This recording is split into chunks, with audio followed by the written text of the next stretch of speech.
Sui fondi all'editoria interviene la parlamentare regionale del PD Valentina Chinnici. Il governo è assente in commissione, l'ennesima mancanza di rispetto, l'assenza degli assessorati al bilancio e ai beni culturali alla seduta della quinta commissione dedicata ai ritardi a sostegno dell'editoria dei libri cartacei rappresenta l'ennesima grave mancanza di rispetto nei confronti degli editori siciliani e del Parlamento regionale.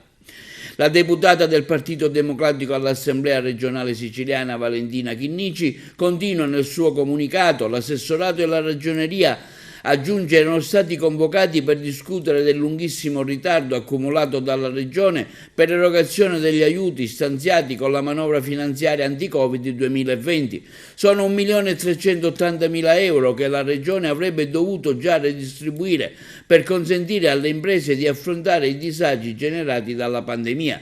Ci sono voluti quasi 3 anni di solleciti per arrivare al dicembre del 2023 al decreto di impegno delle risorse che autorizza la liquidazione di 20.000 euro alle singole ditte beneficiarie. Ancora oggi, tuttavia, a distanza di 5 mesi dal suddetto decreto, nessuna impresa ha ricevuto il tanto agognato contributo, un atteggiamento inaccettabile, conclude Valentina Chinnici, parlamentare all'Ars del PD, che oltre a ledere i diritti di centinaia di imprenditori e di lavoratori macchia la dignità delle istituzioni.